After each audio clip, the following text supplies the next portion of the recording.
Leave it to me. It's showtime. Can you make them dance? You know I can. Black Lagoon is about badass guns for hire, who really aren't guns for hire, but shipping for hire, but it never really seems that way because guns go blazing every time they deliver anything. So they're not really guns for hire, but they might as well be.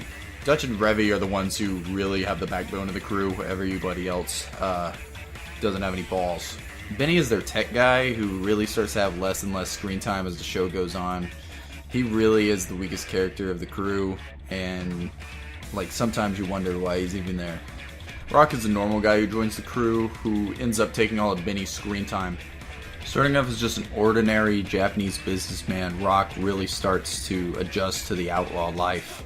He can really let loose with his words and not have to kiss some boss's ass, and he really changes the way he looks at life throughout the show. I must have misheard you. You better hope I did, otherwise you're a fucking dead man. Is that so? In that case, I'll say it again. I didn't make any mistake. I've nothing to apologize for. That's what I'm saying. At the beginning, Rock sticks out like a sore thumb, but by the end, he fits in more than Benny. He really has evolved. Rock's transformation from being an ordinary businessman to a hardened criminal is Black Lagoon's greatest accomplishment. It's so well crafted and believable that it makes the whole series for me. Although Black Lagoon's main focus point is Rock's transformation, and he is the main character, the character everyone knows from Black Lagoon is Revy. Revy pushed boundaries for women in media as a whole. She really set the bar for how badass a woman could be. There are very few women who can stand up to Revy on a badass scale. And I'm talking like balance beam shit. There are few people that I've met who actually really don't like Revy. The biggest reason I get from them is because she's a total bitch.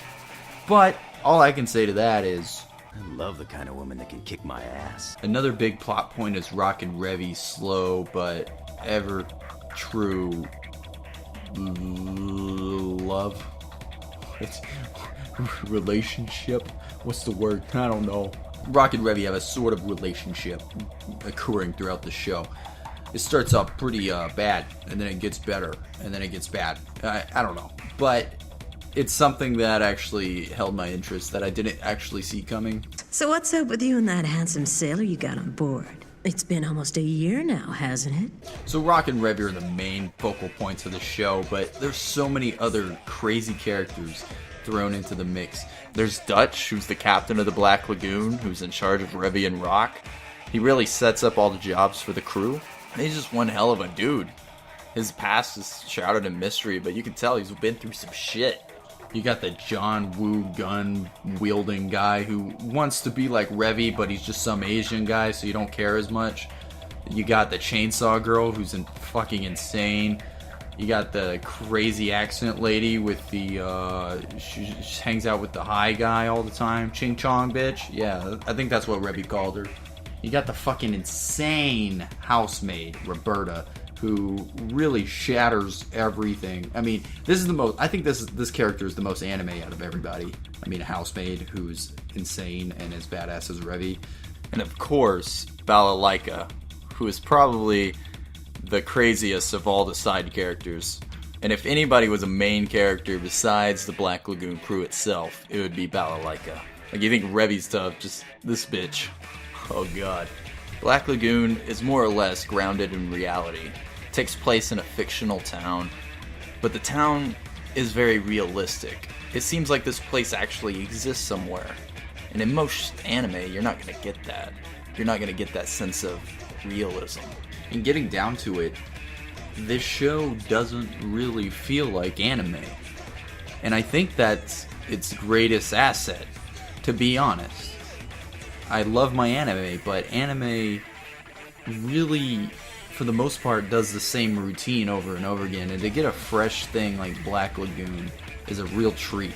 I watched the entire series in dub. I watched the original back in 2010.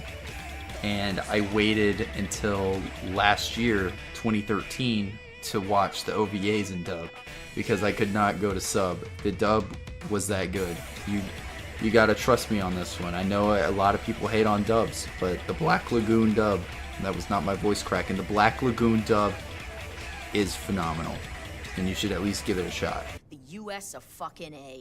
I highly recommend this series if you want some crazy action, some pretty interesting subplots, and just overall having a good time. You said you were my gun. If you were the gun, then that means I'm the bullet. But as a bullet, I'm nothing more than a chunk of lead. If I hadn't come to this city, I probably would have spent the rest of my life as a piece of lead. But I did come. All my life I've been waiting for the gunpowder to go off. You know what you need to ignite gunpowder? You need a gun. Come on, baby, light my fire.